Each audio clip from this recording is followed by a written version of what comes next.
बेटी की विदाई, शिक्षाप्रद कहानी। शादी के बाद विदाई का समय था। नेहा अपनी माँ से मिलने के बाद अपने पिता से लिपट कर रो रही थी। वहाँ मौजूद सब लोगों की आंखें नम थी। नेहा ने घूंघट निकाला हुआ था। वह अपनी छोटी बहन के साथ सजाई गई गाड़ी के नज़दीक आ गई थी। दूल्हा अविनाश अपने खास मित्र विकास के साथ बातें कर रहा था। विकास, यार अविनाश, सबसे पहले घर पहुंचते ही होटल अमृत बाग चलकर बढ़िया खाना खाएंगे। यहाँ तेरी ससुराल में खाने का मज़ा नहीं आया। तभी पास में खड़ा अविनाश का छोटा भाई राकेश बोला, हाँ यार, पनीर कुछ ठीक नहीं था और रसमलाई में रस ही नहीं था। और वह ही कर जोर जोर से हंसने लगा। अविनाश भी पीछे नहीं रहा। अरे हम लोग अमृत बाग चलेंगे, जो खाना है खा लेना। मुझे भी यहाँ खाने में मज़ा नहीं आया। रोटियाँ भी गर्म नहीं थी। अपने पति के मुंह से यह शब्द सुनते ही नेहा, जो घूंघट में गाड़ी में बैठने ही जा रही थी, वापस मुड़ी। गाड़ी की फाटक को जोर से बंद किया, घूंघट हटाकर अपने पापा के पास पहुंची। अपने पापा का हाथ अपने हाथ में लिया।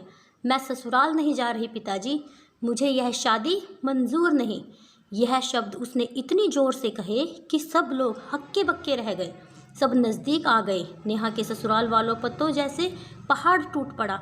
मामला क्या था, यह किसी की समझ में नहीं आ रहा था। तभी नेहा के ससुर राधे श्याम जी ने आगे बढ़कर नेहा से पूछा, लेकिन बात क्या है बहू?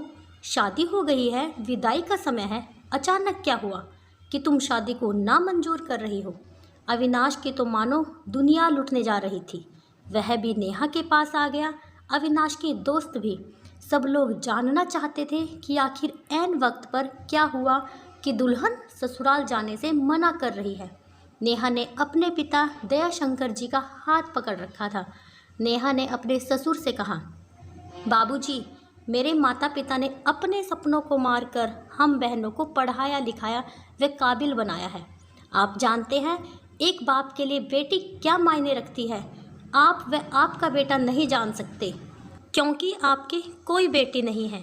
नेहा रोती हुई बोले जा रही थी, आप जानते हैं मेरी शादी के लिए वे शादी में बारातियों की आवाभगत में कोई कमी न रह जाए, इसलिए मेरे पिताजी पिछले 1 साल से रात को 2-3 बजे तक जागकर मेरी माँ के साथ योजना बनाते थे।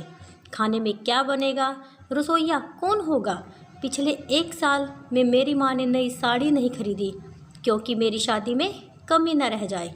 दुनिया को दिखाने के लिए अपनी बहन की साड़ी पहनकर मेरी माँ खड़ी है। मेरे पिता की इस 150 रुपये की नई शर्ट के पीछे बनियान में 100 छेद हैं। मेरे माता पिता ने कितने सपनों को मारा होगा।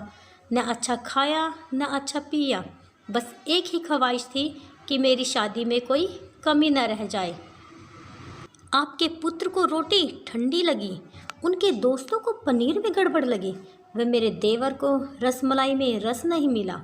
इनका खिलखिलाकर हंसना मेरे पिता के अभिमान को ठेस पहुंचाने के समान है। नेहा हाँफ रही थी।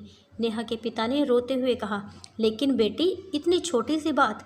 नेहा ने उनकी बात बीच में काटी, यह छोटी सी बात नहीं है पिताजी। मेरे पति को मेरे पिता की इज्जत नहीं। रोटी क्या आपने बनाई? रसमलाई, पनीर, यह सब कैटर्स का काम है। आपने दिल खोलकर व हैसियत से बढ़कर खर्च किया है। कुछ कमी रही तो वह कैटर्स की तरफ से। आप तो अपने दिल का टुकड़ा अपनी गुड़िया रानी को विदा कर रहे हैं। आप कितनी रात रोएंगे, क्या मुझे पता नहीं? माँ कभी मेरे बिना घर से बाहर नहीं निकली। कल से वह बाज़ार अकेली जाएगी, जा पाएगी। जो लोग पत्नी या बहू लेने आए हैं वह खाने में कमियाँ निकाल रहे हैं। मुझ में कोई कमी आपने नहीं रखी। यह बात इनकी समझ में नहीं आई। दयाशंकर जी ने नेहा के सर पर हाथ फिराया। अरे पगली, बात का बतंगड़ बना रही है। मुझे तुझ पर गर्व है कि तू मेरी बेटी है, लेकिन बेटा इन्हें माफ़ कर दे। तुझे मेरी कसम, शांत हो जा। तभी अविनाश ने आकर दयाशंकर जी के हाथ पकड़ लिए। मुझे माफ़ कर दीजिए बाबूजी, मुझसे गलती हो गई। मैं उसका गला बैठ गया था, रो पड़ा था वह। तभी राधे श्याम जी ने आगे बढ़कर नेहा के सर पर हाथ रखा। मैं तो बहू लेने आया था, लेकिन ईश्वर बहुत कृपालु है, उसने मुझे बेटी दे दी। वह बेटी की अहमियत भी समझा दी। मुझे ईश्वर ने बेटी नहीं दी, शायद इसलिए कि तेरी जैसी बेटी मेरे नसीब में थी। अब बेटी इन नालायकों को माफ़ कर दे, मैं हाथ जोड़ता हूँ तेरे सामने। मेरी बेटी नेहा मुझे लौटा दे। और दयाशंकर जी ने सचमुच हाथ जोड़ दिए। वह नेहा के सामने सर झुका दिया। नेहा ने अपने ससुर के हाथ पकड़ लिए। बाबूजी, राधेश्याम जी ने कहा। बाबूजी, नहीं, पिताजी। नेहा भी भावुक होकर राधेश्याम जी से लिपट गई थी। दयाशंकर जी भी ऐसी बेटी पाकर गौरव की अनुभूति कर रहे थे। नेहा अब राजी खुशी अपने ससुराल रवाना हो गई थी। पीछे छोड़ गई थी आंसुओं से भीगी अपने माँ पिताजी की आंखें, अपने पिता का वह आंगन जिस पर कल तक वह चहकती थी। आज से इस आंगन की चिड़िया उड़ गई थी किसी दूर प्रदेश में और किसी पेड़ पर अपना घरौंदा बनाएगी। बेटी माँ बाप का अभिमान व अनमोल धन होता है, पराया धन नहीं। कभी हम शादी में जाएं तो ध्यान रखें कि पनीर की सब्ज़ी बनाने में एक पिता ने कितना कुछ खोया होगा, वह कितना खोएगा।